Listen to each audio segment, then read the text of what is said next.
young people themselves are furious. I think Nigel Farage weaponises grievance and he seeks to exacerbate division. Power has to be taken, not given. You cannot give it to people who don't want to receive it. They have to take it on their own terms. Welcome to Spectator TV, and on the eve of the Labour Party conference, I'm interviewing Steve Reed, the new Secretary of State at the Ministry for Housing, Communities and Local Government. And there's a piquant edge to it for me, because Steve is now in charge of the department, which during my misspent youth, I was the Secretary of State for. Steve, welcome to The Spectator. It's a great thing to be in charge of, I think, one of the most interesting departments in Whitehall. What's your particular vision? What are your priorities for your time? Well, it's the second department I've been in government, and it's the second time I've been in a department where you were one of the predecessors, Michael. So I'm tracking you around a bit. But I mean, it is a fascinating department. It's so important to people's experience of everyday life, and it's a place that you can do real granular politics, and that interests me. Obviously, my marching orders from the Prime Minister is he wants me to get 1.5 million homes built over the course of this Parliament, and we need to do that to address the housing crisis. So I've had the developers in the first couple of days. I've been talking to some of the local authorities about what the barriers might be, and we're putting together an acceleration package so that we can get some real wheels behind that and make sure that we can move and hit that target. So that's top priority. We've got to see legislation through that's associated with that, the planning and the infrastructure bill. That should complete its process by November, so we want to get that through. But then local government is the other big part of what the department does. We're looking at local government reorganisation, fair funding, so we can make sure that councils have the support, the resources they need to meet their residents' aspirations. But I'm very interested too in how we can give more power directly to communities, directly to people. Many people feel extremely distressed at the decline they see in their own high streets, in their own town centres. For me, that is what's driving a lot of the malaise in politics at the moment, because people think if you live in an area that looks rubbish, it says something about you being rubbish as well. Opportunity isn't there. Young people with talent and aspiration try to move away, often move away and never come back again, and the towns start to die, and that's been going on for too long. So I'm very interested in what we can do to give people back the resources and the control that they need to change their own areas for the better. And I strongly believe that it's people living in a place who know that place the best. It's not Whitehall. Whitehall is too remote. So, we've just announced this week the Pride in Place funding, which is £20 million to 339 of the poorest communities in our country. They will be taking the decisions about how that money is spent, not politicians. It'll be very interesting to see the innovation that comes from that. We're looking at how we can make sure that when that money is spent, people use it to build the capacity and opportunity in that area for success. But for me, this is a starting point, not an end point. It's a very significant move of power and resources from Whitehall to localities. But we have to go a lot further, because the state of politics right now, the fragmentation of the country, requires us to remake politics. And I think we have to do that around people and their communities. We'll turn to housing in a second. It's a big target, a big ask from the Prime Minister. But what you've just described in terms of reviving high streets and giving additional resources to some of the most troubled communities inevitably puts me in mind of the levelling up agenda. Is it levelling up, simply reinvigorated, or is it something distinctive and different from what we were trying to do? Well, I mean, levelling up didn't work under the previous government. If you look around now, health inequalities, wealth inequalities, inequalities of opportunity have worsened, not got better. So I think if you're looking at it objectively, it didn't work. So we can learn from it. I think the intent behind, your intent behind levelling up was right. You clearly had some battles with the Treasury to get, I think you wanted more resource. Angela, my predecessor, did pretty well. We've got 69 billion for local government, 39 billion for social housing, we've got 5 billion for the Pride in Place fund as well. That's a lot of resource, but we've got to make sure that it's spent properly. But I think the intent was the same, but for a government to really make a difference, if you really want to remake politics around people and communities, this has to be something that drives the whole of government. And these are the first steps towards that. But you can see echoes of the same thing in Wes Streeting's reorganisation of the National Health Service, the 10-year health plan. There's a lot in there which is about neighbourhood delivery, because you can tie services up better that way. You're delivering services in the localities and places where they can better understand the unique needs of a particular community. So you can start to see how different bits of government are coalescing around this same idea, and I think that makes it bigger than the levelling up agenda became under the previous government. I think you're absolutely right that it's certainly the case that the Treasury was always sceptical about levelling up, and the Treasury thought that money being spent essentially outside London and the southeast wasn't going to get the same return for the taxpayer as money in what they considered to be the sort of economic powerhouse of the whole country. How did Angela manage to persuade the Treasury, if you have, to get out of that mindset and to realise that they actually need to invest in the North and the Midlands if we're going to see the productivity gains the country as a whole needs? Well, I think it's blindingly obvious, and everyone in government sees it. Maybe it's because it's got so much worse now, it's clearer for everybody, but you cannot have the regional inequalities that we carry in this country at the moment, because it's pulling the country apart. People living in some regions of the north of England and other parts of the country, their economies are functioning more like Eastern Europe than like an advanced Western European economy. And we can't have that. A country that is that unequal will eventually have so much tension in it, it can't hold. So I think we have to level up the country, for want of a better phrase. We have to make sure that we get regional economic growth. In the end, it doesn't do London any good to overheat. If everybody that's looking for a job and a home comes to London, then there becomes a scarcity of certain types of employment. It pushes up housing costs in the capital, and already people can't afford to live there. So we need to rebalance the economy so that there are opportunities for economic growth and a successful and happy life and career in every single part of the country. And there's an inevitable political edge, because many of those areas in the North and Midlands are the areas where reform is challenging most strongly. That's right. Do you see what you're doing as a response to the way in which reform is attempting to articulate despair? Well, if you take a map of deindustrialisation, and then look at which were the areas most likely to vote for Brexit, which are the areas most likely to vote for reform, it's the same. It's the same areas. These are areas where people believe, and they're right, that investment has been choked off, opportunity has been closed down. They don't want to live in places like that. And what do they see when they step out of their front door? When they walk to the high street, they see closed down pubs, they see boarded up shops, they see those corrugated iron sheets coming down, covered in graffiti in front of the shop, they see litter all over the streets, and they feel a sense of despair. I think absolute betrayal that the place where they were born, brought up, hoped to bring up their own families has become this. And they feel this is a country that doesn't work for them. Now, what they're doing, I think with Brexit, perhaps toying with voting reform now as well, they're finding panic buttons to press. I think the need for investment in those areas isn't because of reform. The need to invest in those areas is because those people deserve better than they've had. So we should be doing it anyway. But if we start to tackle the root causes of that anger, then I think the likelihood of people moving to a more extreme form of politics, and whether that's of the right or the left, diminishes. Inevitably, many of the areas which are most in need of support are areas which have had Labour councils for years. To what extent do you think that there's been inadequate leadership at local level from people in local government who are Labour politicians? Yes, I mean, I fundamentally don't put this down to the councils, because it was the national government that starved those councils of resources. They didn't choose to cut themselves. They were cut by the previous government. I remember when Eric Pickles had the job that I now have, and you had after him but before me, he was deliberately targeting poorer areas for the deepest cuts.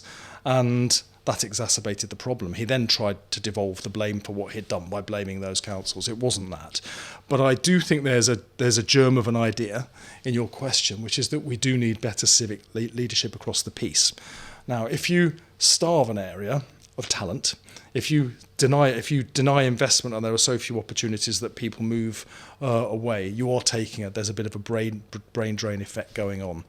We have to start investing in those areas. We have to put money into them, but we have to start giving people in those places a much bigger say over how that money is spent. So the Pride in Place money is intended to do that. It's not an endpoint. It will help to build people's capacity to take power for themselves. I think that's a very important verb that I've used there. Power has to be taken, not given. You cannot give it to people who don't want to receive it. They have to take it on their own terms. So I think it's very important we start to build people's capacity to rebuild their confidence, their self-reliance, their ability to take wider and wider decisions about their own area. And we'll develop this as we go through the course of this government. One of the things that contributes to high street malaise is antisocial behaviour. Yep. Does the government need to take a tougher line with those people who are contributing to antisocial behaviour? Absolutely, yes. And what would that involve? How much tougher? Well, on my previous job, we just reshuffled less than 3 weeks ago. I was the Environment Secretary before that. And we were looking at the scourge of fly tipping. Yeah. Well, that is a form of antisocial behaviour. Dumping your rubbish on the streets for everyone else to walk over is extremely antisocial. There are people that make money out of this. They'll charge you 50 quid to come and collect the rubbish from your home in a van. They'll drive around the corner and they'll dump it on somebody else's street, and they get away with it. So we were developing policy around that. So I was looking at how we could support councils to use drones to identify those vehicles, track them, and then when we track them, take them away and crush them, because that sends a signal to the people in the community that this isn't acceptable. For those who are thinking of doing it, it's a deterrent and it's a punishment for those who have done it. So for so many reasons, we need to crack down on antisocial behaviour, because allowing that behaviour to happen says to people living in that community, we don't care about you and we can't tolerate that. And do you think part of the issue is that there are some police chiefs who don't prioritise dealing with antisocial behaviour in the way that you would want and the public would want? Yes, I think there's a mixture of resource and inclination. I think that's right. I've spoken to some of them as well. The best leaders, whether it's in the police or another service, will look at a problem and try to work out how they can creatively tackle it. We're never going to have all the resources that we want for anything, but how creatively can you harness the insight, the creativity, even of the community experiencing the problem, and get them to work with you? Others will just say, too difficult, I'm not going to do that. We have to identify leadership, and we have to develop and nurture that talent. And I think it's something we haven't done enough over recent years. Devolution has given power to local leaders, including Labour leaders who have acquired national status for their local leadership. Sadiq Khan, Andy Burnham, Yes. Steve Rotherham, Tracy Yeah. Brabin. Who's done best and what can we learn from them? I'm not going to have a league table of them. I think you have to look at the circumstance they're So in. Manchester comes top. You have to look at the circumstances and whether they're meeting the needs of their own communities. And it's a democracy, and people will vote them back in or they'll vote them out. And that's the right way to measure them. I think we see interesting programmes in all areas. I thought what Sadiq's done with the Violence Reduction Unit is very interesting. They're trying to engage all of the councils in London, but importantly communities, in understanding the root causes of violent youth crime, knife crime, in different areas of London, and then treat it at source. That's very creative. Some of that they learned from previous pilots in Glasgow, and dare I say even in Brixton, when I was there as well. So very, very good innovation there. Up in Manchester, Andy's done some really interesting work around homelessness, but I also think the pilot that he's been leading on national health services, and how you can better integrate those within the local mix of services, also very interesting, and we can learn from that. So what I would like to do as we roll out more mayors across the country is allow them to pilot devolution in different areas and see how they can do it differently. I've never believed in one size fits all. I don't believe we have to be uniform in the way we do something across the whole country. I think if we allow variation and find innovation, we can learn from what works the best, and then areas can all come up together. So in passing, there doesn't need to be a Metro Mayor equivalent in every part of England? No, I don't think. I don't think it needs to be exactly the same form in every part of England. I think it should suit the wishes of local communities. I mean, there are benefits to having a strategic mayor. They can take decisions across a wider area, particularly around major infrastructure projects, but that's not the only way you can do it. Pride in place, of course, is something that, as you've outlined, is a way of counteracting Reform's appeal. Reform depicts itself explicitly as a patriotic party. What do you think of Nigel Farage's claims to patriotism, and how can Labour lay claim to that tradition? I think Nigel Farage weaponises grievance, and he seeks to exacerbate division. And trying to divide a community or country is not patriotic. It's fundamentally unpatriotic in my view.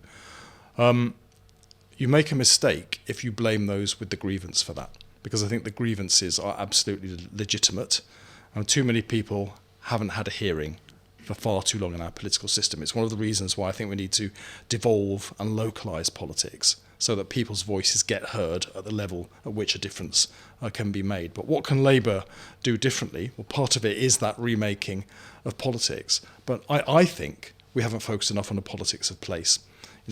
All governments, this one included, me included, stand up and we talk about billions of pounds of investment going in across the country, and people standing in their own town, Whitby, Scarborough, wherever it might be, will just be thinking, I wonder what that means for my town and my kids' life chances. It doesn't mean much. So we need to reinterpret it in terms of the impact it's going to have for your locality, your area. And we've got MPs all over the country.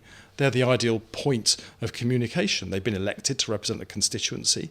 They have a team around them. They can explain the difference it's going to make for a locality. But I think we need to focus on a politics of place. And where Farage is seeking division, well, the interesting thing about a politics of place is everyone that lives there, whatever their different backgrounds, everybody has a shared interest in it doing well. So whereas Farage is trying to pull people apart, a shared interest in your locality is the bridge that brings people back together. And this country is a country made up of thousands of communities. So if we can strengthen those communities, reunite those communities, share prosperity across all of those communities, then we bring the country back together. The 339 communities that you're giving £20 million each to include communities in Scotland and Wales. Labour faces electoral tests in Scotland and Wales against nationalist parties who appear to be in the lead in the polls. Is there a particular sense of division in the way in which they approach their politics? And is there a Labour answer to Plaid Cymru and the Scottish nationalists? Well, the Labour answer is the same answer as I've been describing for England. Parties win here in England, in Scotland, in Wales, across the whole of the UK, when they articulate the aspirations of the people whose votes they're asking for. And they lose when they don't do that. Articulate the aspirations, but also show them how we're going to meet the ends to which they're aspiring. So at the moment, the cost of living crisis is huge in all of the countries we're talking about in the UK. The cost of living crisis is the number one issue. So this government and Labour in its campaigns in those countries will be focusing on what we can do to secure economic growth, because that's the way you give people the pay rise they want to see. That's the way that we can fund our broken public services. I think we've made a decent start with the health service, actually, 4.5 million additional appointments, but we know there's further to go, and we need to get more money in to fund that. But there's no magic money tree. We have to grow it through growing the economy. So, I've got a job here. Get on and build housing, bring it forward, because house building right across the country, other than providing people with the homes they want to live in, to buy and to rent, is also jobs up and down the country, good, well-paid, skilled jobs, and that's what we need to see. In passing, you're absolutely clear, of course, these big economic issues affect everyone in the United Kingdom. In the past, there were some politicians within Labour who said that departments like MHCLG shouldn't be spending money, UK money, in Scotland or Wales because this was undermining the devolution settlement. Do you think there was any merit in that argument, or do you think actually a progressive government needs to show that everyone across the UK is benefiting from having Labour in power? Well, I'm a devolver. That we have a formula in place so that the devolved nations will get a share of any funding that's that's being announced, and they may wish to spend it in a different way. Northern Ireland, for instance, is going to take their own decisions about how the Pride in Place funding will be spent in Northern Ireland. I'm perfectly happy with that. As long as they get their fair share under the formula, I think they should have a say as nations, just as I think each of those 339 localities should have a say as a locality. I'm a bit of a devolution by default kind of guy when it comes to these things. I do not believe that me sitting in my rather pleasant office in Marsham Street, just down the road here in Whitehall, knows best what needs to happen in 339 of the poorest communities in the country. I know I have to let go of my power to those people if we're going to get the best bang for the money that we're putting into them. I think we need to do more of that in politics, not less of it. Now, there may be a tension between devolution and giving local communities even more power over the places that they love and delivering more housing. Because it's often the case that local government and local communities are resistant to new development. And the legislation that you've brought forward, most people assume will see more development than we had under the time when I was Secretary of State. But that involves tighter restrictions on the ability of locally elected figures to say no to a development. Do you think there's a tension there? I think we need to do it in a different way. And if I speak to people, to parents, they want their kids growing up to get that first foot on the housing ladder, or they want them to find a place that they can afford to rent and still afford to live the kind of life that young people deserve to live. We need more social housing. Young people themselves are furious. I think it's one of the biggest drivers of young people's anger with politics is they don't have the chance that my generation had, to buy a decent home at a reasonably young age. They can save 10 years for a deposit if they don't have parents who can afford to help them, and most young people don't, of course. 10 years to save up a deposit, and in that time, the price of the property has gone up more than the amount of money that they've saved. They're an invidious situation. So young people think that, their parents and grandparents think that, so of course people think we need to build more homes. The problem comes because people don't always want to see that development right next door to where they are. So the solution is, given that everybody wants the housing and it has to go somewhere, we're going to work to develop local plans for each area that will set the parameters with democratic consent and democratic engagement of local populations about what kind of housing can be built in what kind of area in that particular locality. Then if an application comes forward and it meets those criteria, it will go ahead. If it doesn't, it will not go ahead. And I think that's a reasonable compromise between the two things that may be in the same person's mind at once. I want the housing, I don't want it next door. If I were the representative of a local council and I said, I accept that we need some new housing, but the housing that's being built is ugly. It comes with additional pressure on infrastructure, on roads, on schools, on GP surgeries. And also, look, there's an environmental cost as well. We're losing some of the green fields and natural habitats that we value around here.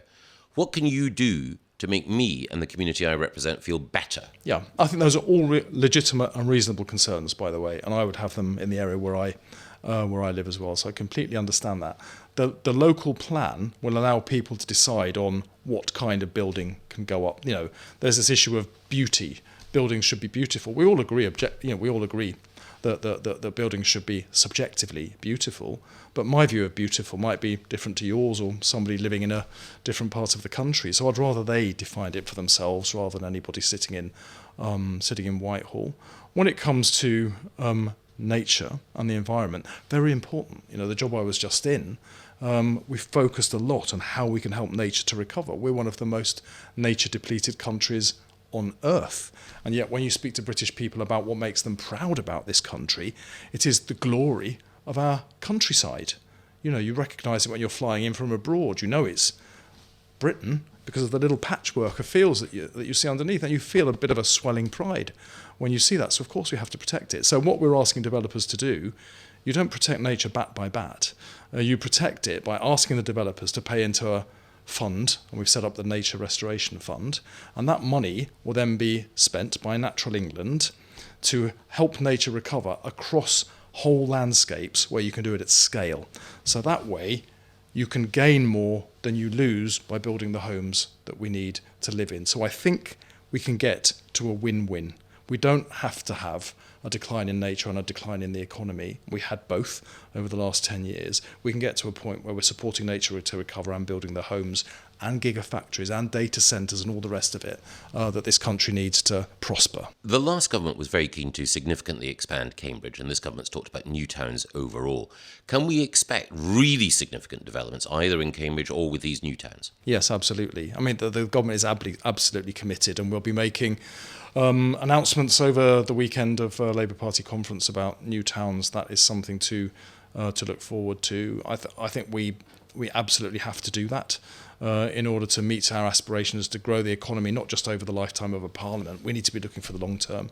I think Keir Starmer was quite right to talk about needing to end the sticking plaster approach to politics. We need to be investing for the long term, and that means if you're looking at new towns, none of them will be completed within the lifetime of this parliament, but we can set the train in motion to make sure that the infrastructure is going in, the consents are going in, so that those new conurbations can become a reality within a reasonable time frame. But alongside that, of course, we need to be looking elsewhere for home building, brownfield first. There's a phrase that I've heard through my entire political life, but we're looking at how we can create passports to allow those to move ahead more quickly, because those are the kind of areas that people will have the least objection to development happening, because you have a rundown inner urban area that's a blight on everybody else. People would like it to be a thriving neighbourhood. I had some insight into that when I co-chaired the Vauxhall Nine Elms regeneration partnership with Sir Ed Lister. He was the leader of Wandsworth, I was the leader of Lambeth. We Tory Labour collaborated very well there. You have a wander down there today, it's quite a remarkably transformed place.